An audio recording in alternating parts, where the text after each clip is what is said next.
काही दिवसांपासून मनसे आणि शिंदे यांच्या शिवसेनेच्या युतीच्या चर्चा सुरू होत्या. मात्र आज दुपारी मनसेचे 5 आणि एकनाथ शिंदे यांचे 53 उमेदवार एकाच वेळी गट नोंदणीसाठी कोकण विभागीय आयुक्तांच्या कार्यालयात पोहोचले. याबाबत अंबादास दानवे यांनी पत्रकार परिषदेमार्फत माहिती दिली. अजून तरी कोणी कोणाला भेटणं काही पाप आहे असं मला वाटत नाही. त्यामुळे एखादी भेट झाली म्हणजे एकत्र झाले अशातला असं समजणं चुकीचं आहे असं मला तरी वाटतं सध्याच्या घडीत.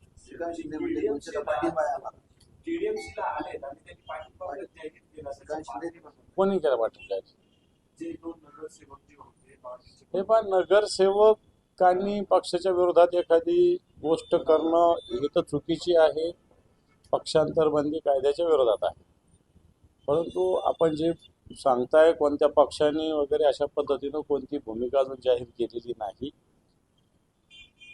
आणि त्याच्यामुळं आपण याविषयी मत व्यक्त करणं हे घाईचं ठरेल असं मला वाटतं. श्रीकांत शिंदेनी मान्य केले की मनसेनं शिवसेनेला पाठिंबा दिलाय तसं माध्यमातून बोलले.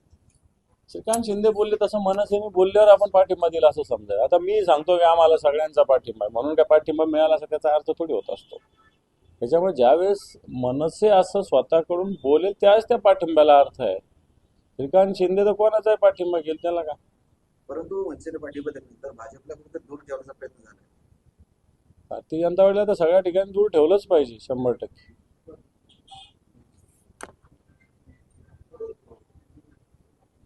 फक्त एकीकडे भाजप शिवसेना मुंबईमध्ये एकत्र असताना तिथे मनसे आणि शिवसेना त्यांच्या विरोधात लढली आणि दुसरीकडे शिंदे सेना आणि मनसे एकत्र येते. तेव्हा प्रत्येक शहराचं इक्वेशन किंवा गणित, राजकीय गणित वेगवेगळे आहेत. प्रत्येक शहराची राजकीय परिस्थिती सुद्धा वेगवेगळी आहे. नेतृत्व सुद्धा त्यांची वेगवेगळी स्पर्धा आहे. या धर्तीवर सगळ्या पक्षाचं नेतृत्व तशा पद्धतीनं निर्णय घेत असतं. त्यामुळे असं समजण्याचं गरज नाही की या ठिकाणी आता जसं भारतीय जनता पार्टी आणि शिंदे गट मुंबईमध्ये एकत्र लढला, त्या शिंदे गटाचा टांगापलटी करायचं भारतीय जनता पार्टी नवी मुंबईत बोलली. त्याच्यामुळे मला असं वाटतं प्रत्येक शहराचे वेगवेगळे चित्र आहेत, वेगवेगळे गणित आहेत. पण दादा मनसे तुमच्या सोबत निवडणुकीत लढले, आता सोबत ते शिवसेनेच्या जातात, असं कुठेही झालेलं नाही आणि मला नाही वाटत असं काही होईल. राजकारणात काही असं मी म्हणणार नाही, या बाबतीत तरी होणार नाही असं मला वाटतं. तर ते शिंदेचा महापौर होणार आहे, मनसेचा उपमहापौर होणार आहे. श्रीकांत शिंदे यांचा हे पण ज्या दिवशी मनसे स्वतःहून बोलेल त्या दिवशी त्या क्षणाला त्या विषयाला अर्थ आहे. बाकी मी आता म्हणतो आमचा महापौर होईल, आमचा उपमहापौर होईल, आमचा चेअरमन होईल, या बोलण्याला काही शेंडा ना बुडूक. क्रीडेच्या संदर्भात तुम्ही एक ट्विट केलं होतं, त्याने काय तुम्हीच बघा की तिथं भारतीय जनता पार्टीच्या उमेदवाराला सूचक अनुमोदक MIM आणि काँग्रेस आहे. आता हेच लोक भारतीय जनता पार्टी MIM ला नाव ठेवते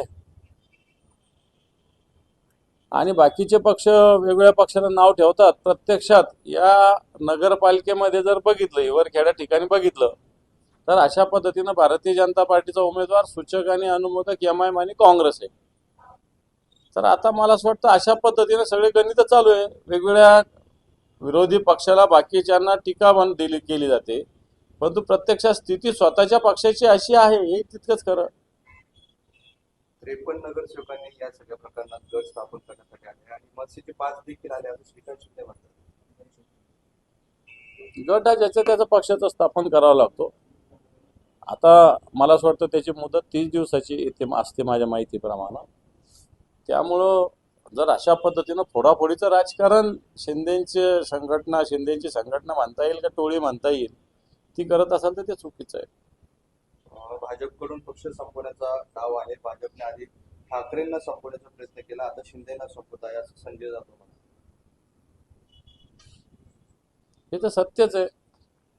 एकंदर चित्र जे आता दिसतंय, उद्धवजी जे भूमिका मांडत होते ती भूमिका सत्य आहे. आता जे आमच्यातून गेलेल्या गद्दारांना हे लक्षात येऊ लागलेलं आहे.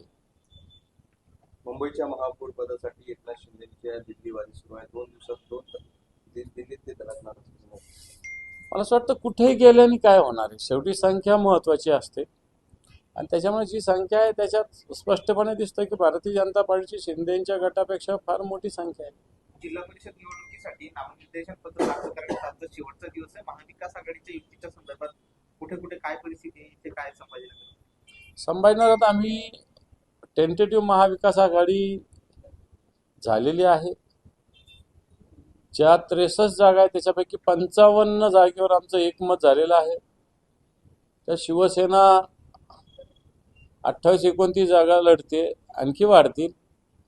काँग्रेस 18-19 जागेवर लढते, वंचित 5-6 जागेवर लढते आणि राष्ट्रवादी 4-5 जागेवर लढते. अशा पद्धतीनं झालेले फक्त 8 जागेवर आमचा काही निर्णय झालेला नाही, विशेषतः काँग्रेस आणि शिवसेनेचा. तो जर झाला, आता शिवसेनेचा त्या एका तालुक्याचं आमचं बाकी आहे, त्या तालुक्याचं जर झालं तर मला असं वाटतं युती सुरळीत होईल. परंतु आत्ताच्या घडीला एखाद्या तालुक्याची झाली नाही म्हणून बाकीच्या तालुक्याची होऊ नये अशी भूमिका आम्ही घेतली आणि संभाजीनगरात 9 तालुक्यापैकी 8 तालुक्यात आमची महाविकास आघाडी पूर्णपणे झालेली. मुंबईत महायुतीचे सेना भाजपमध्ये वाद पेटलेला आहे. समाधान सरवणकर विरोधात भाजप आक्रमण झालंय. त्यांनी एक खोटा मेसेज तयार करून व्हायरल केलाय आणि या सगळ्या प्रकरणात आता सायबरमध्ये देखील तक्रार करण्यात आपण माहिती आधीच वाद. हे तर आणखी अजून दगड लोकांनी एकमेकाच्या डोक्यात घालायचे बाकी आहेत. तीही वेळ लवकरच येईल असं मला वाटतं. संभाजीनगर बॅनर लागले, बॅनरमध्ये असं लिहिलंय ज्यांनी ठाकरेंसोबत गद्दारी केली तर जनता कधीच सोडणार नाही, ते शून्य रणसोडीकर असं परीचे बॅनर. सत्य आहे, गद्दारी हे पहा, बऱ्याच ठिकाणी जे काही गद्दार गेले होते यांना जनतेनं पराभूत केलेलं आहे. एक अर्धा उरला असेल तर त्याचं सुद्धा जनतेत स्थान राहिलेलं नाही. आणि म्हणून हे बॅनर एक बोलकं आहे. गद्दारी विशेषतः शिवसेनेशी किंवा ठाकरेंशी ज्यांनी केली त्याला ती महागात पडलेली. छत्रपती संभाजीनगरमध्ये महायुती एकमत झालंय. शिंदेगड 25 तर भाजप 27 जागा लढवणार आहे. मात्र सिल्लोडमध्ये बघायचं झालं तर मैत्रीपूर्ण लढत होणार आहे. कालच्या बैठकीला 17,000च नव्हते. खरं तर त्यांच्या महायुतीचं स्वागत आहे, एकत्रित ते लढतायत. महाआघाडी सुद्धा आमची, महाविकास आघाडी सुद्धा आमची झालेली आहे. परंतु पुन्हा एकदा भारतीय जनता पार्टीच्या कार्यकर्त्यांनी कशा पद्धतीनं मंत्र्यांना रस्त्यावर धारेवर धरलं हेही तुम्ही बघता. जो पक्ष साधन संस्कृती सुचितेच्या गोष्टी करतो त्या पक्षाच्या नेतृत्वाचे कार्यकर्ते कसे हाल करतात हे संभाजीनगरात जसं महापालिकेला दिसलं तसं जिल्हा परिषदेला सुद्धा दिसलं. राज्य निवडणूक आयोगाच्या कार्यालयासमोर मुंबई छत्रपती संभाजीनगरची राज्यसेवा प्रतिष्ठानं काल राडा घातला, गोंधळ घातला. त्यांचं मत आहे की ईव्हीएमवर बंदी आणण्यात यावी, बॅलेटपेपरवर निवडणूक घ्यावी. हे तर व्हावं, जसं कर्नाटक सरकारने परवाच्या दिवशी निर्णय घेतलेला आहे कर्नाटकाच्या निवडणूक आयोगाने, तसाच निर्णय महाराष्ट्राच्या निवडणूक आयोगाने सुद्धा घेतला पाहिजे. हळूहळू भारताच्या निवडणूक आयोगाने तो घ्यावा अशा प्रकारची जनतेची अपेक्षा आहे. कारण ईव्हीएमवर मतदान होत असताना ते संशयास्पद सगळ्यांना वाटतं. मी मतदान कोणाला केलं, काय केलं हे मलाच कळत नाही. आणि म्हणून